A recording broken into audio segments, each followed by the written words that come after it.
Díomh agus fáilte arás to the Crazy House Prices podcast, the podcast where I help you buy your own home, understand the madness of the Irish housing market, and generally just adult a bit better. I'm your host, Ciarán Mulqueen. The news the past week or so has been fairly dominated by the new rent rules, which I've spoken about a lot, and I will talk a little bit later about that also. But yet again, we have another record number of homelessness, so it's over 17,000 now for the first time, and I think we're at risk, if we haven't already, become numb to these figures. They're not even surprising anymore, but a really dark stain on society at the moment. And we got the actual data from the Central Statistics Office on home completions, and the reality is very grim. So we're building tens of thousands of homes, but almost none of them are actually for sale to you or me. And in Dublin, the numbers are so low, they actually sound like a mistake or like a typo, like somebody forgot a zero. And if that wasn't enough to make you very angry, we have a developing scandal down in Wexford where a developer has handed out 36 eviction notices to an entire estate just 2 days before the new rent rules came in. And the agent handing them out was caught on camera suggesting that the housing minister and the landlord doing the evictions knew each other personally. So it's a heavy week, I won't lie.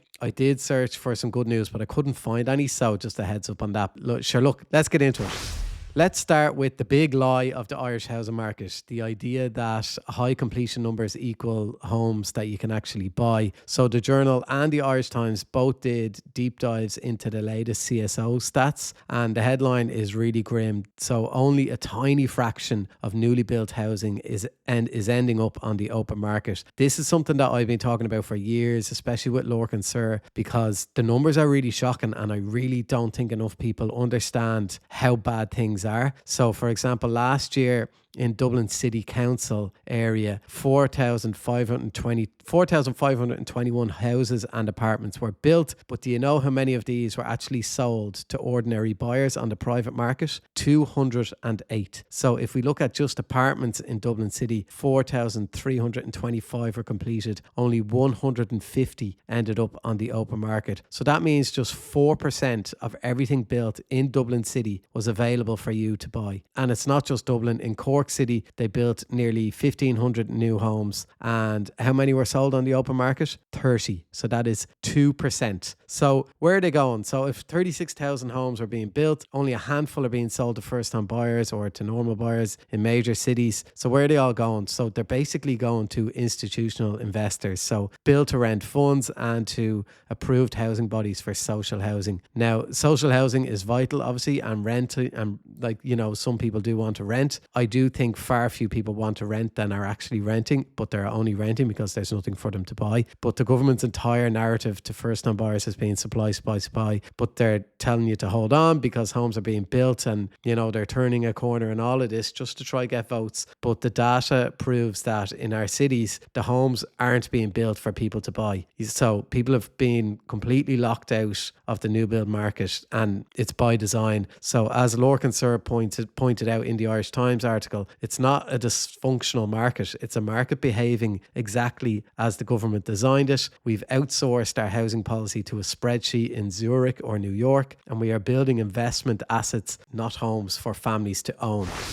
But it actually gets worse. So Lorcan Sir's article also raised a massive red flag about that 36,000 completion figure. So how does the government decide a house is completed? They don't check if it has a roof or floors or a bathroom. They count it as finished the moment it's connected to the electricity grid. But as anyone in construction will know, a concrete shell can be connected to the grid months before it's actually legally or safe to live in.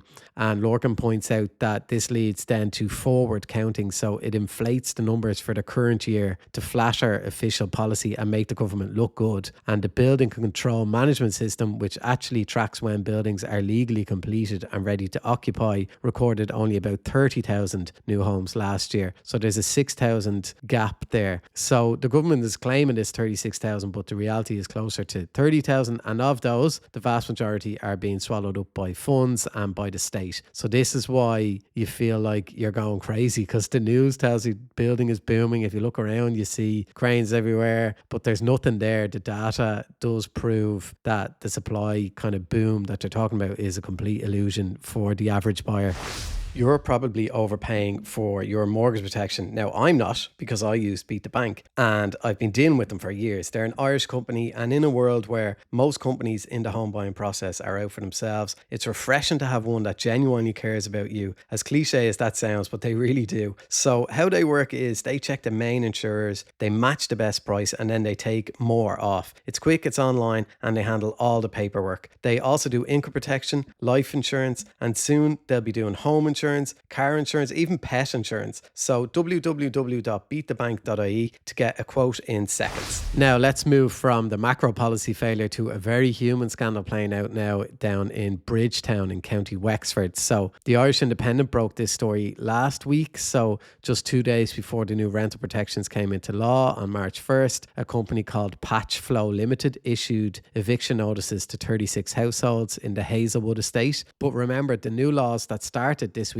ban no-fault evictions for large landlords and introduce rolling 6-year leases. So this landlord decided to just clear out the entire estate before those rules kicked in. But it's the way that it was done that is causing absolute fury for people. So the Independent got hold of doorbell camera footage and audio recordings of the agent that was handing out these notices. And in the recordings, the agent openly admits that they're serving these notices because the new rules are apparently very unfavourable to the landlord, I quote. And he tells the tenants that they're giving themselves 10 days to see how the political debate pans out. And this is the kind of the weirdest part of it. The guy that was delivering the news or delivering the eviction notices urges, like, obviously the tenants are terrified, so urges them to go to the local council and demand that the council buy the houses under the tenant in situ scheme.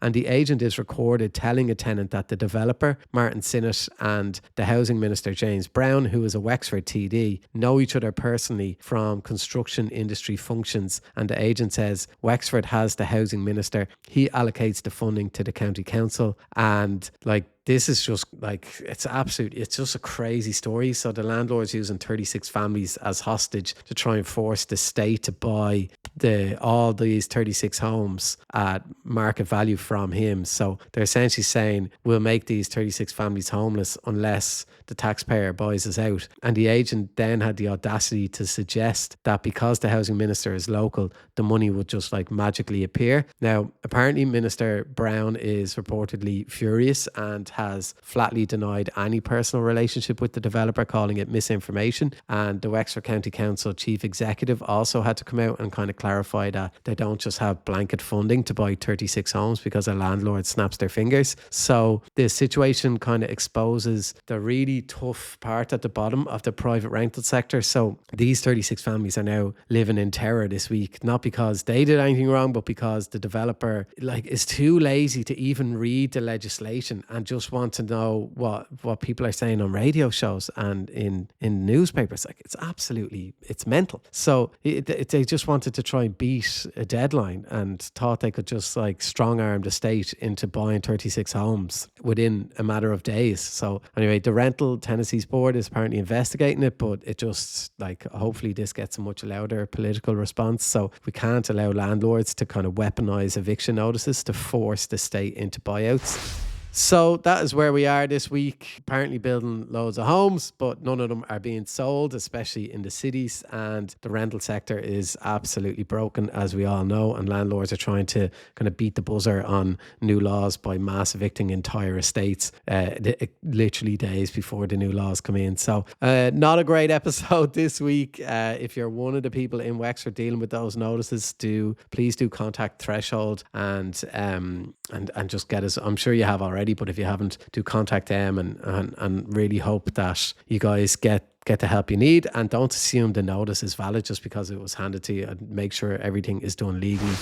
So, Sinead Lahai, an episode shut of the Crazy House Prices podcast. Please do make sure you're subscribed to the podcast so you don't miss any future episodes. And if you found it useful, share this with someone, subscribe, leave a review. All that stuff really helps. And if you want to support what I do and get access to bonus Q&As, I just did a podcast yesterday for patrons. You can join my Patreon for just €3 a month. The first week is free. Helps keep the podcast going and gives you exclusive access to my housing community. And of course, my book, How to Buy a Home in Ireland, is available nationwide, or you can borrow it from your local library for free. Anyway, thank you for listening. Slán go fóill.